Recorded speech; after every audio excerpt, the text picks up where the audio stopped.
I am starting it's morning my dear students. बेटा कल की बात करें ना तो कल के लेक्चर में डिस्टिंग्विश बिटवीन हमने स्टार्ट किया है। मुझे अच्छे से याद है कि road transport versus railway transport हमने कंप्लीट किया है। आज के लेक्चर में आपके रिमेनिंग टू डिस्टिंग्विश बिटवीन, उसके बाद आपका पूरा सेकंड चैप्टर पार्ट ए और पार्ट बी दोनों कंप्लीट हो जाएंगे। देखिए starting water transport versus air transport. Meaning clear है, देखो मीनिंग क्लियर है कि वास्को डा गामा अटलांटिक ओशन ऐसा ट्रांसपोर्ट जो ओशंस के थ्रू, सीज के थ्रू किया जा रहा है, भले पैसेंजर्स का हो या भले गुड्स हो, क्वाइट पॉसिबल पैसेंजर्स भी हो गुड्स भी हो, उस ट्रांसपोर्ट को with the help of uses of the natural water oceans and seas are called as a water transport. सवाल ये आता है कि वाटर ट्रांसपोर्ट यूज करेंगे कैसे? या तो आप क्रूज बनाओ पैसेंजर्स के लिए, या तो आप बोट्स बनाओ पैसेंजर्स के लिए लिमिटेड कैपेसिटी, या तो आप शिप्स बनाओ, बार्स बनाओ, फेरीज बनाओ ज्यादा पैसेंजर्स की कैपेसिटी के लिए। देखो मींस वाटर ट्रांसपोर्ट में स्टार्ट कर रहा हूं। वेरी फर्स्ट पॉइंट, बैकबोन को स्ट्रेट कीजिए और थोड़ा सा ध्यान दीजिए, बहुत ज्यादा इजी लेवल है बेटा डिस्टिंग्विश की और ये सारे क्वेश्चंस की इस पर्टिकुलर चैप्टर की भी। देखो meaning, means of the transport. Means of transport में बोट्स जो नॉर्मली बोट्स होती हैं लेक्स में भी चलाई जाती है, आपको भी पता होगा। अच्छा बोट्स में थोड़ी सी लेंथ ज्यादा, बार्स फेरीज एक शिप का टाइप है, एंड शिप्स जैसे क्रूज होती है। लिखा हुआ है clearly boats, barges, ferries and ships. Air transport, air transport में पैसेंजर प्लेन्स, इंडियन एयरवेज जो नॉर्मली पैसेंजर्स को टेक ऑफ और लैंडिंग करते हैं, 100 passengers, 150 passengers, 180 passengers. Second cargo planes जो खास करके गुड्स के लिए, और स्पेस शिप्स जो मैंने कल एग्जांपल दिया था कल्पना चावला का, कार्गो प्लेन्स और mainly quite possible military purpose के लिए, डिफेंस के लिए भी कार्गोस होते हैं, या मोस्टली इंपोर्ट और एक्सपोर्ट के लिए। Next second point, carrying capacity. The carrying capacity can be limited for boats। बेटा बोट्स की भले गुड्स रखो या पैसेंजर्स रखो, उसकी कैरिंग कैपेसिटी काफी लिमिटेड होती है। 10 members, sorry 10 passengers, 20 passengers, 50 passengers are limited कम, whereas huge for the large ships, Titanic. आप लार्ज शिप की बात करें ना तो क्रूज और टाइटैनिक आप एग्जांपल देख सकते हो गूगल पे सर्च करके। थाउजेंड्स ऑफ लोग टाइटैनिक में सवार थे, थाउजेंड्स ऑफ लोग वहां के पैसेंजर्स थे। अनफॉर्चुनेटली उनके साथ जो भी हुआ अलग बात है, पर टाइटैनिक की कैपेसिटी बहुत ज्यादा थी। नो डाउट, नो डाउट बेटा, आज हम मॉडर्न वर्ल्ड में जी रहे हैं, आज टाइटैनिक से भी ज्यादा ओवरलोडेड कैपेसिटी की शिप्स बनाई गई है, क्रूज बनाई गई है। Next air transport, carrying capacity is limited for the passenger planes. Passenger 150 passengers, 200 passengers, 250 passengers, जितना ज्यादा जाओगे उतना लिमिट है। 250 पैसेंजर्स बहुत होती है प्लेन के हिसाब से आगे। बट अगर वही बात इंपोर्ट और एक्सपोर्ट की हो तो but large for jumbo planes. Jumbo planes में मशीनरीज आयरन एंड स्टील की, मिलिट्री के आर्म्स एंड एम्युनिशंस, वेपन्स भी लोडेड और अनलोडेड किए जाते हैं। Third, cost of the maintenance. High maintenance cost for ships and ports is required. बेटा boat की मेंटेनेंस इतनी नहीं होती, बोट एक मशीन पे चलती है, पर शिप को बनाने में करोड़ों रुपए का खर्च आता है, करोड़ों रुपए का। वेयरएज पोर्ट को मेंटेन करने में भी करोड़्स ऑफ रुपीस स्पेंड होते हैं। Next, huge maintenance cost for the aircrafts and airports. भली वहां पे पैसेंजर प्लेन हो तभी भी, भली जंबो जेट हो तभी भी, भली स्पेस क्राफ्ट हो तभी भी। देखो जितना आप एयर ट्रांसपोर्ट पे चाहोगे ना उतनी आपकी लाइफ लग्जरी कहने में आएगी। आप रोड ट्रांसपोर्ट यूज करो, रेलवे यूज करो, वाटर भी यूज करो, बेटा आपकी लाइफ लग्जरी कहने में आएगी। खास करके एयर ट्रांसपोर्ट में लग्जरी लाइफ में पैसे भी ज्यादा लगते हैं, भले सुख लेने में हो या सुख देने में हो। Next fourth one, capital investments. Built जब बनाया जाता है तब कितना खर्च आता है उसे कहते हैं कैपिटल इन्वेस्टमेंट्स। देखो capital investments for the boat is low. Boat को बनाने में कोई इतना खर्चा नहीं आता, okay, but for the large ships जैसे तो cruise, Titanic. Okay, it is huge.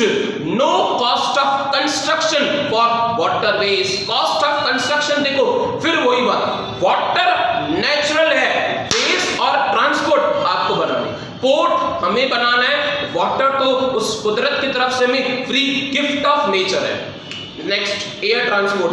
Huge capital investments is required for the aircraft, airport. No cost of construction again for the airways. आपको airways बनाने का कोई जरूरत नहीं है, नेचर के तरफ से आपको वो उड़ान दी गई है, बस आपको प्लेन और एयरपोर्ट्स बनाने, उसमें ही खरबों रुपए लग जाते हैं। नेक्स्ट, स्पीड, स्लो, काफी slow speed as compare to the other modes, क्योंकि देखो ना बेटा, रेल्स नहीं है, यानी कि ट्रैक्स नहीं है, पोर्ट्स नहीं है, रोड नहीं है, हाईवेज नहीं है, तो पानी में शिप चलेगी पर्टिकुलर नॉटिकल माइल्स के हिसाब से, उसे नॉट्स कहते हैं, नॉटिकल माइल्स, उनकी स्पीड कम होती है। Slow speed as compare to the other modes, क्योंकि पानी में वो टरबाइंस, इंजन चलने में वक्त लगता है। आगे, fastest mode of the transport, हवा को चीर के वो पैसेंजर प्लेन निकलता है, खास करके passengers plane speed is about 500 to 600 miles यानी किलोमीटर्स कम होते हैं, माइल्स ज्यादा होते हैं। 500 to 600 माइल्स पर आवर यानी 1000 किलोमीटर से ज्यादा 1 आवर में। आगे, next, safety of the goods, generally safe, protection, देखो generally goods are safe, but याद करो समुद्र की बुराइयां, मैंने हिंदी में वर्ड बताया था, perils of a sea, but generally it is damaged due to the sea water और पेरिल्स ऑफ सी, समुद्र की बुराइयां, कभी हाई टाइड और कभी लो टाइड आ जाए, कुछ भी भरोसा नहीं होता। Next, generally goods are kept in a safe condition, एकदम सेफ, जब तक प्लेन को खतरा नहीं है, प्लेन में टेक्निकल फॉल्ट नहीं है, तब तक गुड्स को कोई भी खतरा नहीं है।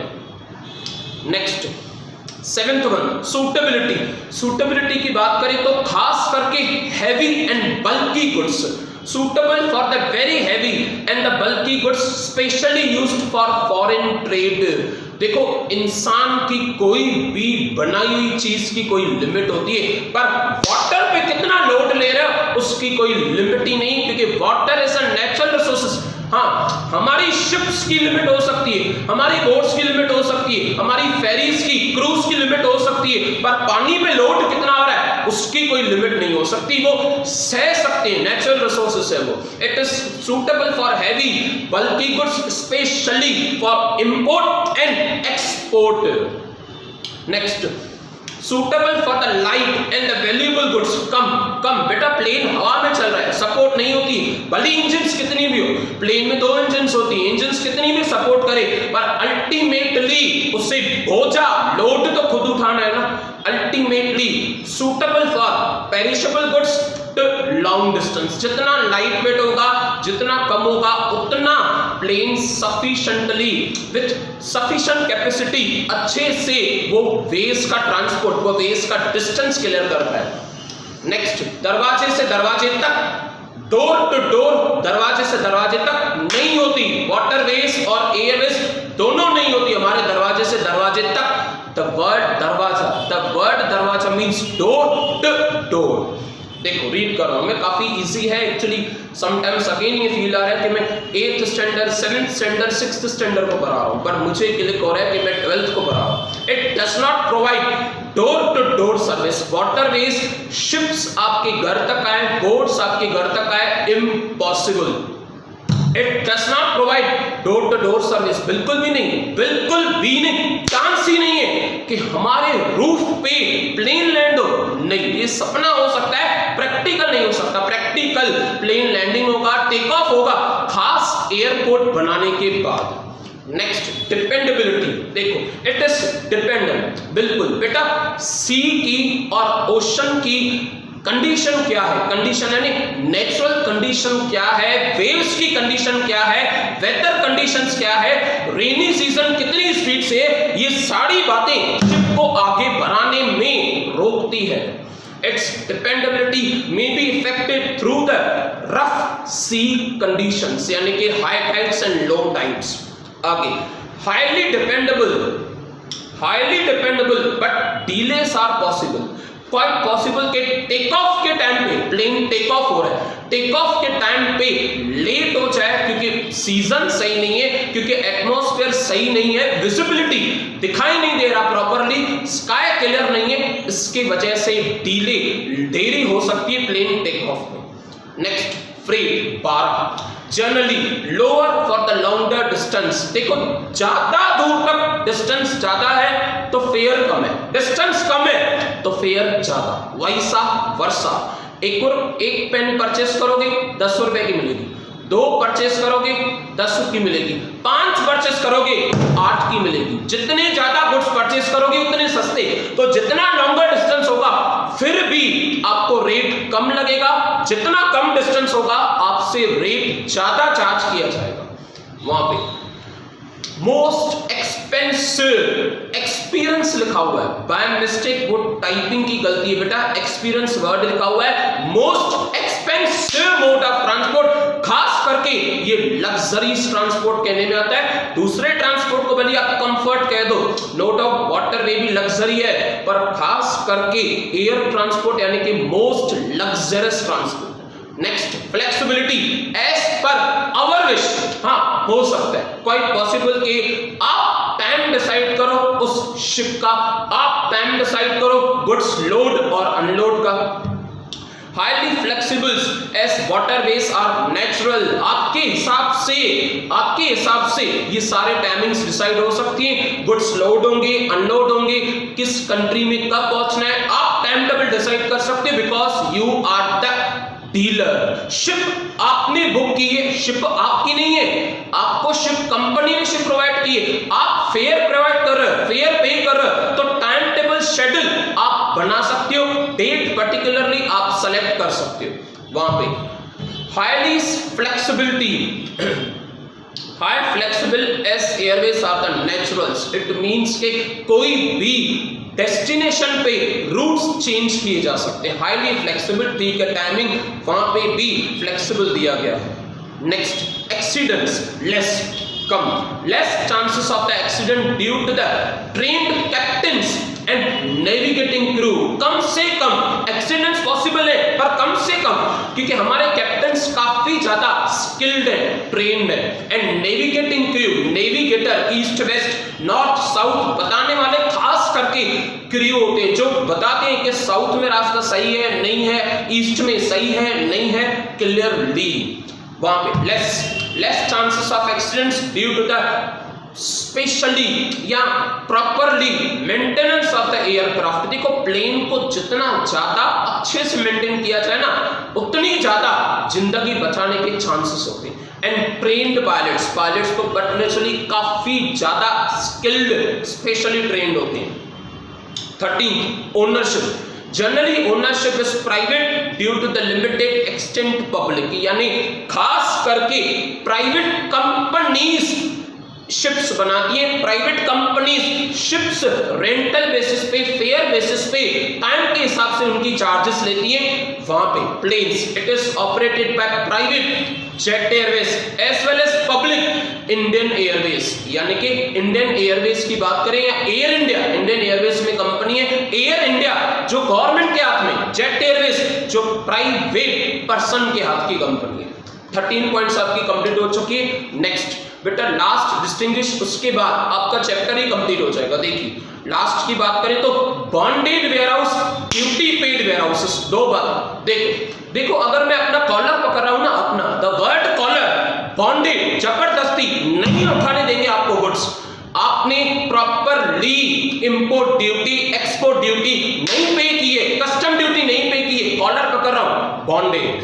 अब थोड़ा सा अच्छे से कॉलर बनाओ, थोड़ी रेस्पेक्ट दूं अच्छे से. इट मींस ड्यूटी पेड है, ट्रांसपोर्ट नहीं मिल रहा तो गुड्स लोड और अनलोड कैसे करें, उसे कहते हैं ड्यूटी पेड वेयरहाउस. इज्जत वाली बात ड्यूटी पेड वेयरहाउस, जबरदस्ती कॉलर वाली बात bonded warehouse. It is located at the ports of the docks.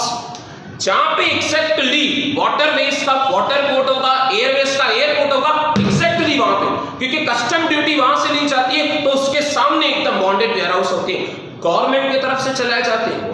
आगे same it is located near the ports और डॉक्स। सेम वही बात होगी कि डॉक्स है जहां पे आपका कंटेनर खाली होगा, लोड होगा, अनलोड होगा, वहां पे।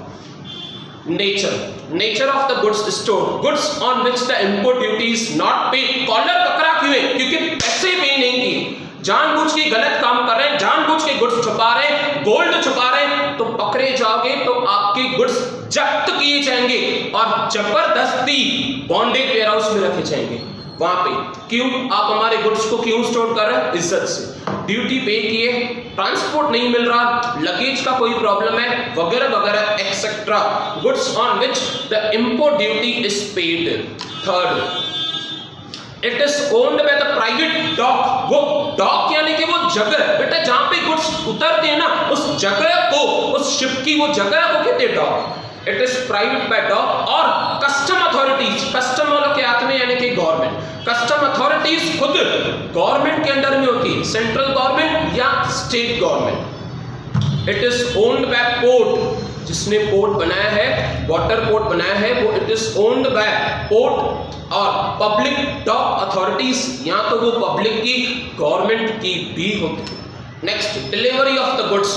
गुड्स आर डिलीवर्ड ओनली, आपको गुड्स हाथ में दिए जाएंगे, आपके गुड्स सही जगह पे फ्रीडम से आपको दिए जाएंगे until the payment of import duty and warehousing charges. आपने जब तक वेयरहाउस में गुड्स रखे उसकी पूरी पेमेंट नहीं है, जब तक आपने इंपोर्ट ड्यूटी, कस्टम ड्यूटी, जो भी टैक्सेस पे नहीं की, तब तक आपका कॉलर नहीं छोड़ेंगे। अपना एग्जाम्पल दे रहा हूं आगे। Goods are delivered only after the payment of warehousing charges. आपको इज्जत से मान मर्यादा से वेयरहाउसिंग की चार्जेस पे कर दो, वेयरहाउस गोडाउन में अपने गुड्स संभाल के रखें, उसके बाद आप गुड्स लेके जा सकते हो। Suitable for import trade in which the goods are re-exported. Goods आए हैं और वापस भेजने, इसके बीच में कोई लफड़ा है, इसके बीच में लफड़ा है। For suitable for import trade, आपने गुड्स मंगाए, कस्टम ड्यूटी नहीं पे कर रहे तो आपके गुड्स को वापस बाहर नहीं जाने देंगे, आपको बिजनेस नहीं करने देंगे। कौन सा बिजनेस? इंपोर्ट और एक्सपोर्ट का। आपके गुड्स को इसके बीच में जब्त किया जाएगा। For goods sold to the local market, हमने गुड्स मंगाए हैं, ट्रांसपोर्ट मिलता तो लोकल मार्केट तक जाते, ट्रांसपोर्ट मिलता तो होलसेलर तक जाते, रिटेलर तक जाते, गुड्स देश के अंदर बेचने, तभी तो मंगाए या बनवाए हैं वहां से किसी कंट्री से। आगे, need for control and supervision, जरूरत है, बिल्कुल जरूरत है। It works under the close supervision, बाकायदे मॉनिटरिंग, पूरा उनका ध्यान होता है किसके अंदर? कस्टम अथॉरिटीज के अंदर। उनका पूरा ध्यान होता है कि आपके बैग में जो लगेज है, लगेज में कितने गुड्स हैं, लगेज में क्या क्या है, गुड्स है, गोल्ड है, सिल्वर है, बाकायदे स्क्रीनिंग करते हैं वो, आपकी पूरी बॉडी स्क्रीनिंग करेंगे, आपके गुड्स को, लगेज को स्क्रीनिंग करेंगे। बहुत यानी बहुत काफी ज्यादा स्किल्ड पर्सन होते हैं वो, trained. Next, there is no need for control of supervision and custom authority. देखो, चोरी नहीं की है हमने, वहां पे चोरी का वास्ता हो सकता है, यहाँ पे चोरी नहीं की है, ड्यूटी पे की है, इंपोर्ट ड्यूटी पे की है, एक्सपोर्ट ड्यूटी पे की है, जो भी है। ट्रांसपोर्ट नहीं मिल रहा है हमें, तब तक हमने गुड्स संभाल के रखें, जब ट्रांसपोर्ट मिल जाएगा वेयरहाउस से गुड्स निकालेंगे, पैसे पे करेंगे और मार्केट में गुड्स सेल करेंगे। नेक्स्ट, टाइम ऑफ स्टोरिंग, कब तक? भली 15 दिन, जिंदगी पर रखें, बेच देंगे आपको, बेच देंगे यानी आपके गुड्स मार्केट में बेच देंगे आपसे परमिशन लिए बिना, क्योंकि आपके गुड्स चोरी की यानी आपने ड्यूटी नहीं पे की, आप इलीगल काम कर रहे हो, तो आपके गुड्स पे आपका ही अधिकार नहीं है, आपके गुड्स पे हमारा अधिकार है, लिखा हुआ है। Imported goods are stored before the payment of import duty. Next, वहां पे ड्यूटी पेड वेयरहाउस में imported goods are stored after the payment of rent. इतना इज्जत से तो करो, आपने ड्यूटी पे किए और उसके बाद गुड्स वेयर हाउस में रखें, जब तक आपको ट्रांसपोर्ट अरेंज हो, जब तक आपके डॉक्यूमेंट्स क्लियर हो, तो जब तक आपने रखे उतने दिनों का, उतने हफ्तों का वेयर हाउस इन चार्ज पे करो, गोडाउन की वो रेंट पे करो। Import goods are stored after the payment of rent and import duty. Last 8th point, bonded में re export goods stored in the bonded warehouses can be exported without the payment of duty। import duty नहीं पे करा, बेच देंगे export करके। goods stored in the duty paid warehouses are not re-exported but for sale in the local market। वो goods तो हम लाए लोकल मार्केट के थे और ये goods bonded warehouse के goods हमारे जब्त किए क्योंकि हमें दूसरे देश में सेल कर रहे हैं।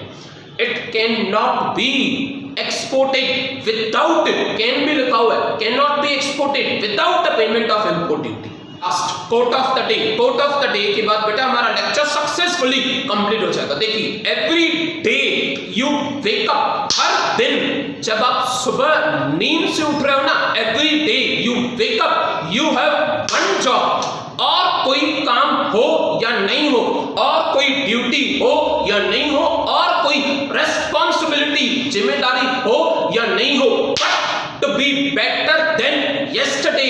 कल की गलतियां आज सुधारी जा सकती है। कल का रहा हुआ काम जो टाइम न मिलने की वजह से मिला, आज किया जा सकता है। कल के टूटे हुए सपने आज फिर से जोड़ के उन्हें कंप्लीट किया जा सकता है। देखिए सॉफ्टवेयर अपडेट करेंगे ना तो आपकी मशीन, आपकी टेक्नोलॉजी, आपकी मोबाइल और भी अपग्रेड हो जाएगी। इसी तरह से कल का सॉफ्टवेयर 24 आवर्स पुराना है, उसे आज अपडेट करो, उसे अपग्रेड करो, हमारी भी लाइफ थोड़ी सी और फास्ट हो जाएगी।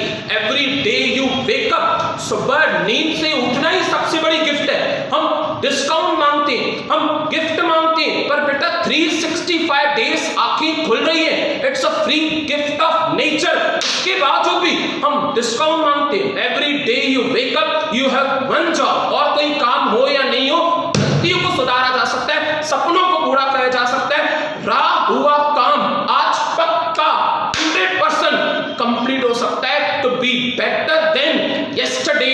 24 घंटे डिडक्ट हो चुके हैं हमारे लाइफ से, रिमेनिंग आज का ही शायद दिन हो, तो हम क्या करना चाहेंगे? That's sufficient for today. We'll again continue tomorrow. Bye. Take care. Have a nice day.